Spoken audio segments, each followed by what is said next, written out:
You're listening to the Archaeology Podcast Network.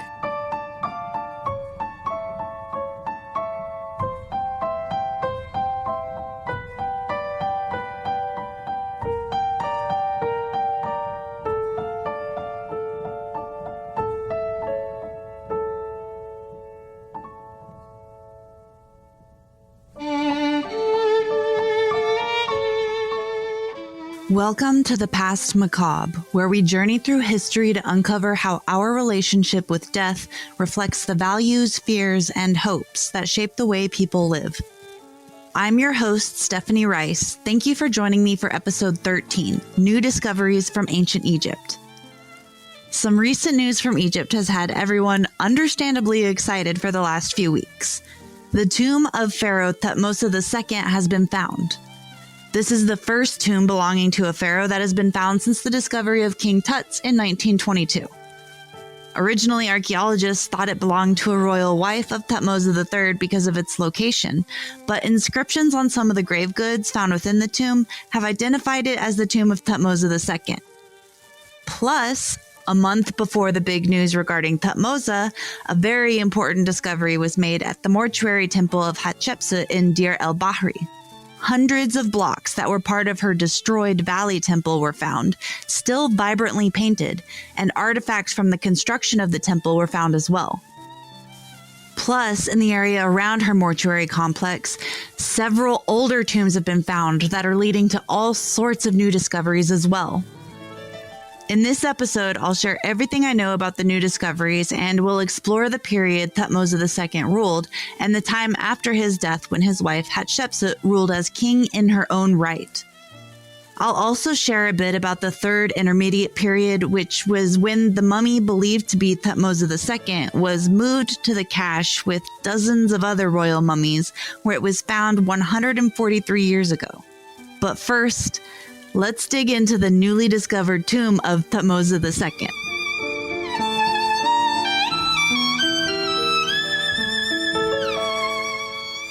Many of you likely already saw the headlines, but Egypt's Ministry of Tourism and Antiquities made a very exciting announcement recently. Near Luxor, the tomb of Thutmose II was found.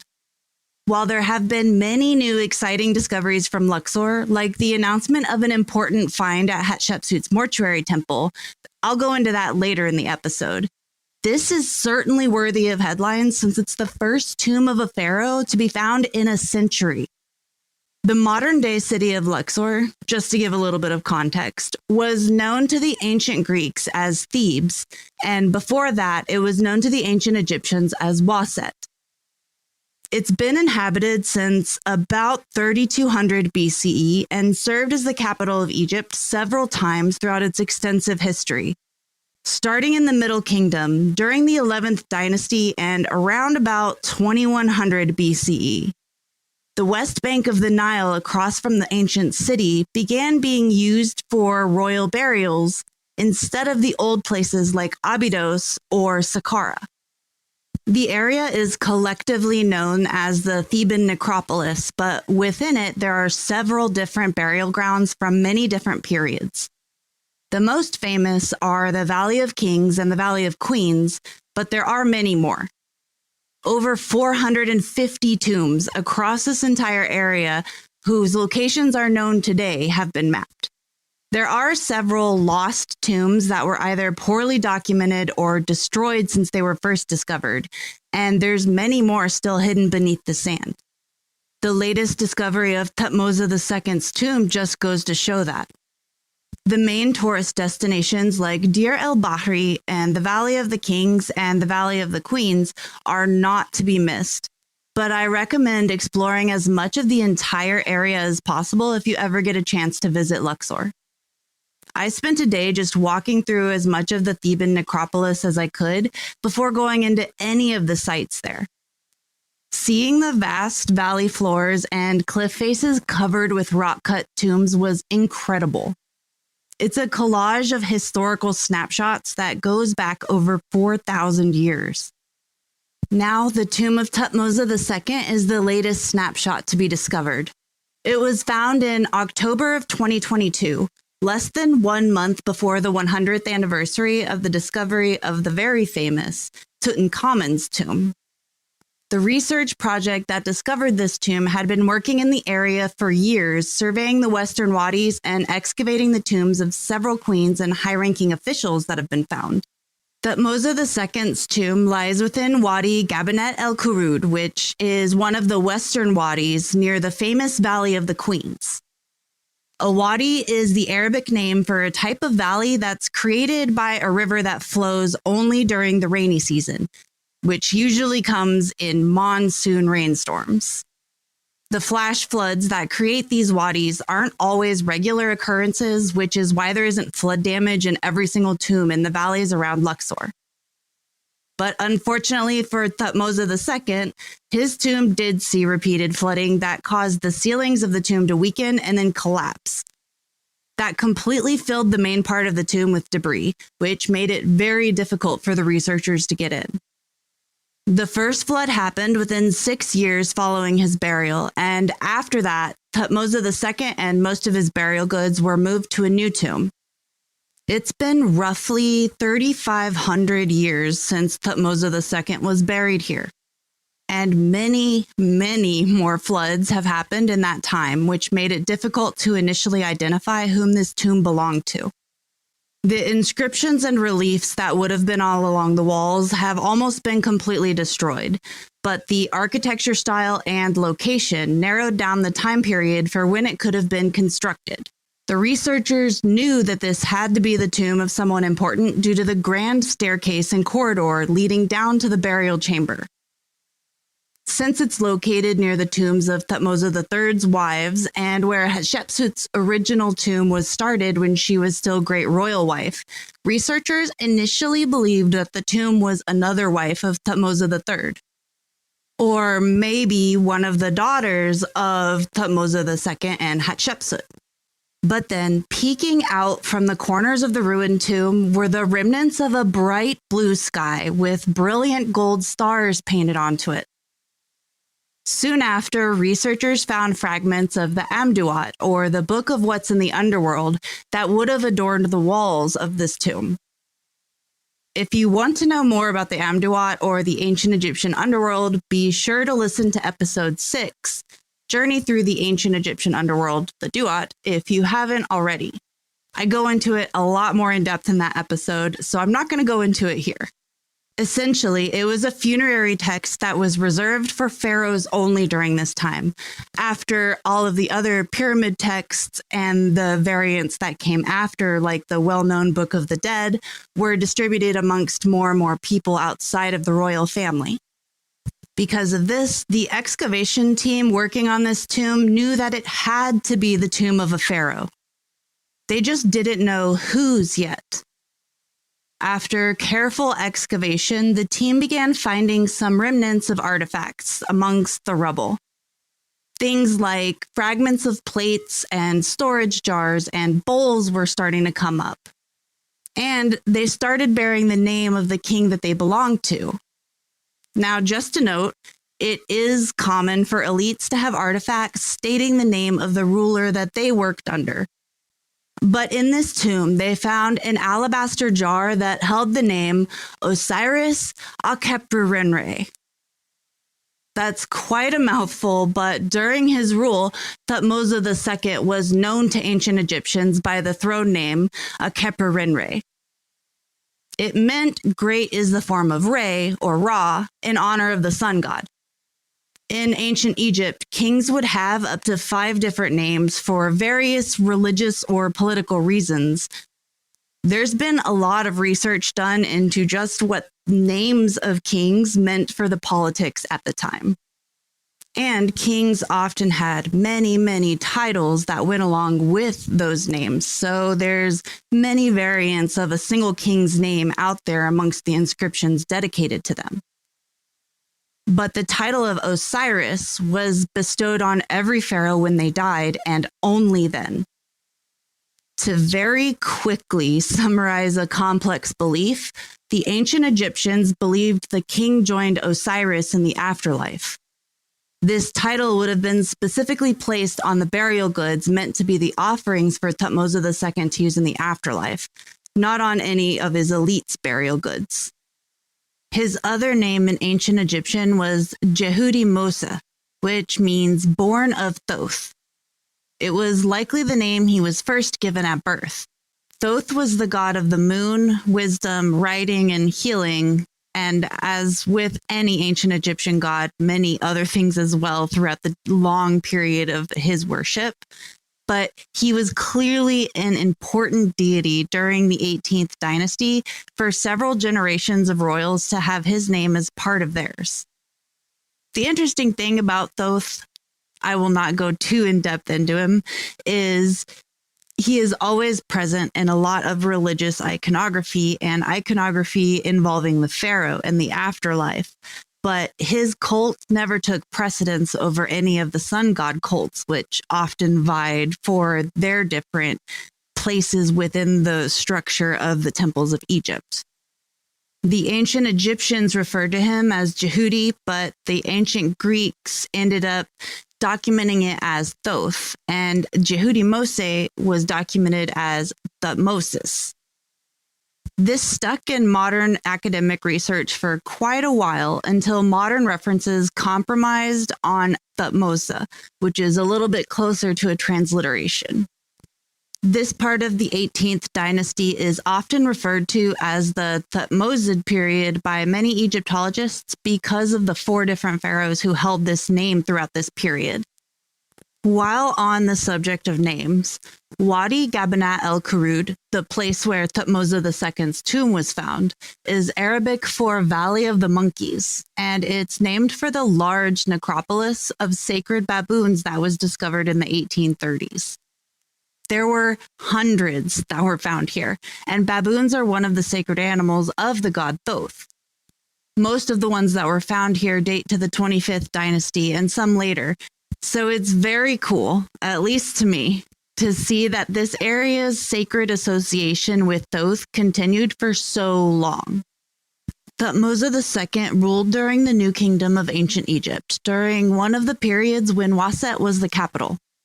So it makes sense that his tomb is near it. He was the 4th king of the 18th dynasty, and he's an ancestor of both Akhenaten, the heretic king famous for shaking up the religious institutions of ancient Egypt, and Tutankhamun, the boy king whose tomb mesmerized the Western world a century before this one was found. They both ruled later in the 18th dynasty, which is arguably one of the most famous dynasties that we know the most about in ancient Egyptian's dynastic period. Thutmose II was the son of Thutmose I and one of his lesser wives, or secondary wives, named Mutnefret. In ancient Egypt, kings would have had many wives, but only one held the title of Great Royal Wife, and she would be the one to attend official events and would be the one depicted in monuments with him. Usually, sons born to the Great Royal Wife would have the primary claim to the throne, but in this case, Egyptologists are fairly certain that Thutmose I did not have any sons by his Great Royal Wife. Thutmose II ruled for as little as 3 years or 13 years at most. There are very few monuments dedicated to him, which is usually how Egyptologists are able to date the reign of a pharaoh. One inscription has been found in Syria and others in southern Egypt. This shows that early in his reign, he maintained a military presence in the regions that had been conquered by his father. But the only dated inscription found for Thutmose II was from day 8 of the 2nd month of Akhet, or the flood season, during year 1 of his rule. So far, the new discovery hasn't yielded any new dates, but there is still plenty of material that will take even longer than usual to study and sift through due to how damaged this tomb was. We'll see if further research yields any more information on Thutmose II than we previously had. We do know that at some point he began construction at Karnak, which is a major religious center in Egypt next to the modern city of Luxor. It was tradition by this point for pharaohs to add their mark to the landscape along the monuments built by their predecessors here, but Thutmose II's monument wasn't completed, which is fairly solid evidence that his reign was short, since this would have been very important enough to start the construction here very early in his reign. Another large piece of evidence of his short reign is that he had very young children when he died. One of the highest priorities of a royal, if not the highest, is to ensure that they have an heir, which continues the royal bloodline. This is one of the reasons why pharaohs had multiple wives in ancient Egypt. Thutmose II only had 2 daughters by his great royal wife Hatshepsut and 1 son from a lesser wife. That son was so young, Hatshepsut was designated his regent. So that tells us that he wasn't anywhere close to of age to take the throne himself when his father died. Hatshepsut's rise to power and subsequently long rule, despite the heir of her husband coming of age, has led to several theories that she took the throne by force, or that she took credit for some accomplishments that actually belonged to Thutmose II. But now that Thutmose II's tomb has been found, it doesn't show the neglect or desecration you would expect to see in the tomb of a usurped ruler. Whether it was due to obligation to her husband and royal predecessor or out of actual care, archaeologists found evidence that Hatshepsut was the one to commission a new tomb for Thutmose II and move his body and burial goods to it. At least most of them, that weren't damaged by the flood that already happened. And thanks to that flood, we now have evidence of whose tomb this was originally. And nearby, a burial pit for a sacrificed cow was found with an inscription indicating that Hatshepsut ordered the sacrifice in honor of the reinterment. This isn't something that could have been done behind her back or claimed without her knowledge, so at the very least, she approved of her name being stamped on this. If she was indeed making a power grab for the throne and hoping that her husband would be forgotten, then why not just leave the tomb to continuously be destroyed by flooding? It seems like Hatshepsut was not the only one to exhume and then rebury Thutmose II. A mummy believed to be Thutmose II was found in a cache of several other royal mummies at Deir el-Bahri in 1881. Many artifacts from the cache had been looted, but the mummies for 50 people, 11 of them pharaohs, were mostly still intact. During the 20th dynasty, Ramses IX began projects to protect tombs and their royal inhabitants from looting. It's likely he also ordered some state-sanctioned looting during this time as well, based on comparing the types of artifacts missing with those commonly reused by royals during the later periods in Egypt. Many of Ramses' successors continued this practice, both the, quote, protection, reburial, and reuse of artifacts. In some cases, they even reused entire coffins and tombs. During this period, several royal mummies were moved from their original tombs into hidden caches, like the one that the mummy assumed to be Thutmose II's was found in. According to a note left on the outer shroud that wrapped the mummy, his body was removed from a looted tomb and reshrouded and reburied in year 6 of the rule of Smendes, who ruled during the Third Intermediate Period. I say the mummy assumed to be Thutmose II because he was identified based on that note left on the shroud. However, looting and tomb and coffin reuse was so common in ancient Egypt that we have strong evidence that most of the mummies found in this cache had been moved several times before they ended up here. In the wake of the announcement of the identity of the owner of this newly discovered tomb, the director of the project, Piers Litherland, said that they believe that they have found a second tomb belonging to Thutmose II. This one was likely where his body and burial goods were moved to by Hatshepsut. Mr. Litherland has also said that he thinks that this will contain the real mummy of Thutmose II because of how well hidden this second tomb was. That would be very exciting if this does prove to be the case, and so I will definitely be keeping an eye on the research projects done here for the next few years. Now we'll get into the latest discovery at Hatshepsut's mortuary temple and the history of her reign next. Hatshepsut held great power from birth, as she was the daughter of Thutmose I, a king who was held in high esteem by his people, and his great royal wife, Ahmosa.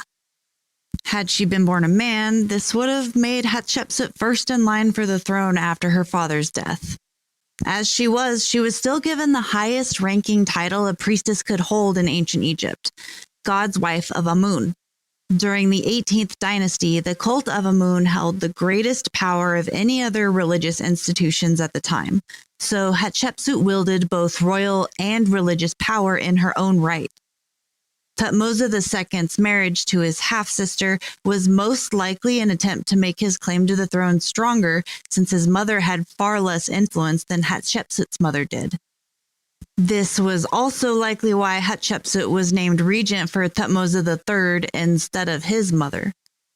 It was in the best interest for everyone involved to keep the royal line as solid as possible during this period, but Hatshepsut only had daughters.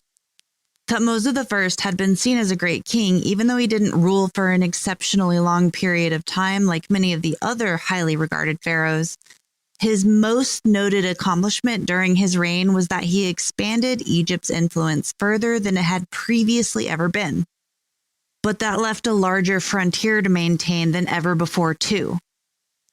As the few inscriptions of Thutmose II we have show, these areas had a lot of unrest fairly quickly because of how far away they were from the influence of the capital. After a few years of ruling as co-regent with her very young ward, Thutmose III, Hatshepsut declared herself sole king. But it doesn't seem to be some sort of Disney-like tale of an evil stepmother stealing the throne. Overall, it would seem that Hatshepsut's rule was accepted during her lifetime, and that attempts to remove her from history came long after her death. Her ward even survives to adulthood to eventually peacefully take the throne, which seems not very evil stepmother-like to me. The evidence for Hatshepsut's likability lies in the multiple inscriptions across many different locations that depict her success in military campaigns and trade campaigns all across Egypt. She ordered several successful military campaigns to ensure the loyalty of cities that were on the edge of Egypt's control, and she defended Egypt from attempted invasions by the Hyksos, which were a big problem for the ancient Egyptians at the time. She also expanded Egypt's trade connections, and the most celebrated of this was an unprecedented voyage to a far-off land that the ancient Egyptians called Punt. We still aren't completely sure where that was today because, unfortunately, we were not left with a map. But most Egyptologists believe that it was likely somewhere along the Red Sea coast of modern-day Eritrea.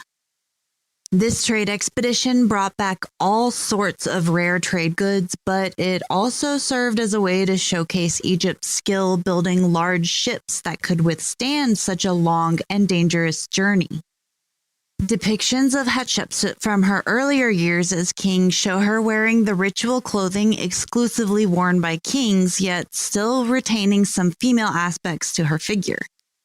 And then eventually, she ordered both depictions of herself as a man with no evidence of her feminine form that was previously there, and separate depictions of herself as a woman with the ritual clothing worn by a queen or a priestess, depending on the nature of the depiction. There have been plenty of studies regarding the way that gender representation helped solidify her view in the mind of people, and I will try to link several within the show notes and on social media when I post about this episode. Hatshepsut ruled for 22 successful years, and her elaborate tomb was found in the Valley of the Kings, with her mummy inside.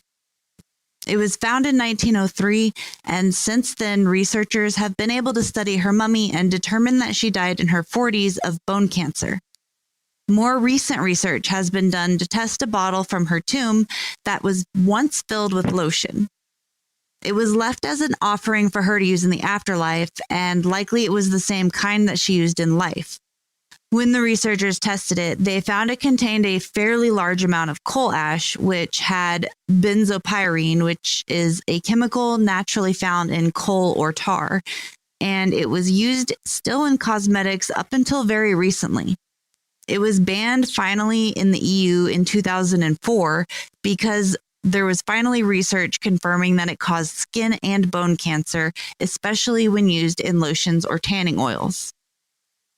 Unfortunately, Hatshepsut had to find that out thousands of years before the research to back her up. Hatshepsut's ward, Thutmose III, followed her to the throne. Late in his rule, he began ordering the destruction or reattribution of Hatshepsut's monuments. It's really not clear why, since there's no evidence of a violent transfer of power. As I said, she died of bone cancer, or any immediate public denunciation of Hatshepsut after her death. It's possible that it was simply an issue of the patriarchy feeling threatened by a woman potentially reaching that level of power again. This act is called damnatio memoriae, which is Latin for condemnation of memory. The intent is to remove a person from the public memory and essentially from history, which was viewed as a horrible and permanent second death to the ancient Egyptians.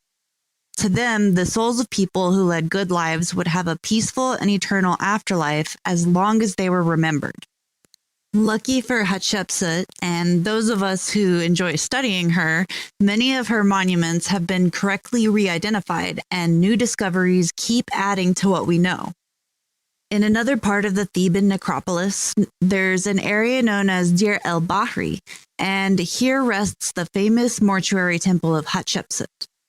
This temple, in its time, was known as Djeser, which meant Holy of Holies, and it was once part of a much larger funerary complex that also included a second temple called the Valley Temple. That temple was unfortunately destroyed. Djeser was an architectural marvel, and honestly still is, so it's no wonder that Thutmose III couldn't bring himself to destroy it. It's a huge three-tiered structure that is built into the cliff face and stands out amongst all of the other temples and tombs in the area. Visiting Hatshepsut's mortuary temple was probably one of my top 5 favorite parts of my trip to Egypt, and I could go on about it for quite a while. But the latest discovery is about the nearby Valley Temple that was destroyed.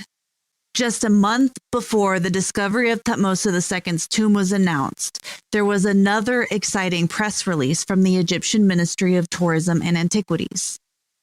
This one said that around 1,500 stones that were once part of the Valley Temple of Hatshepsut had been found. The excavation team also found objects known as foundational deposits that would have been ritualistically placed below the foundation of the temple so that the site would have had divine blessings. The site of the Valley Temple was previously known by researchers, but not a ton of excavation had been done there because it was just assumed that it had been destroyed and many of the bricks dispersed. It wasn't until recently that archaeologists started looking for the foundations, and they found several of the bricks that were the beginnings of the wall that still show vibrant reliefs that were painted thousands of years ago. These artifacts included several wooden tools with inscriptions like "Beloved by Amun" and "In the Temple of Djeser." They also found stones with Hatshepsut's names, both her birth name and her royal name, which showed her royal blessing was placed upon the construction. The foundation deposit also included a stone with the name of Hatshepsut's lead architect who designed her famous mortuary temple. His name was Senenmut, and this stone lists his title as Overseer of the Palace, showing that he was more than just the architect for her mortuary temple. He likely designed her entire funerary complex. And as if that discovery couldn't get any more exciting, archaeologists also found that there were older tombs close by where Hatshepsut chose to build her temples. One of these tombs belonged to Queen Teti, who was the grandmother of the founder of the 18th dynasty, essentially a matriarch of Hatshepsut's line. and possibly exciting only to me because my research path is basketry. But within a lot of these tombs, many of these very specialized basket coffins were found very well preserved, and a rolled mat was found in basically pristine condition preserved here. These are amazing finds. It is unreal to be able to study baskets that date over 3,500 years. It will be very exciting to see what kind of research comes out of these tombs and the new foundation deposits around Hatshepsut's Valley Temple. More and more is constantly being found about this queen who history wanted to erase, but couldn't. And these are all very, very exciting finds, from the tomb of Thutmose II to all of these finds around Hatshepsut's temples. One of my favorite quotes of all time actually comes from Hatshepsut at one of her obelisks at Karnak. She said, "Now my heart turns this way and that as I think of what people will say, those who see my monuments in years to come, and who shall speak of what I have done." And now here we are, around 3,500 years later, speaking of the things that Hatshepsut has done. Thanks for joining me for this episode where we got to explore the brand new finds coming out of Egypt. It's all very exciting to learn what these tombs and mortuary temples can teach us about the past that was so long ago, and yet still feels so close. For the next episode, we will finally be getting to the Candaces of Meroe and the queens of Nubia who stood up to Julius Caesar and Rome. I know I had promised it for this episode, but these new discoveries were very exciting and got in the way. Thanks again for listening. Until next time.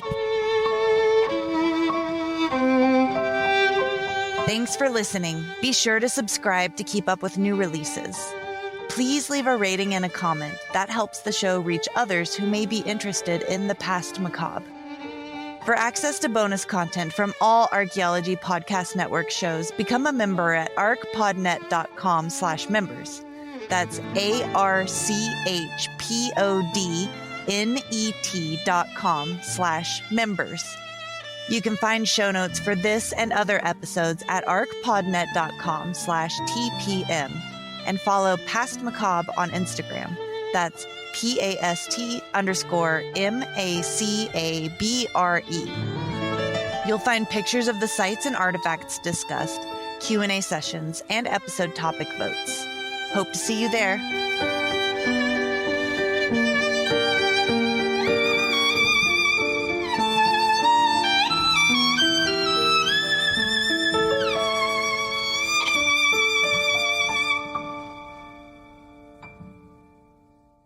The Archaeology Podcast Network is 10 years old this year.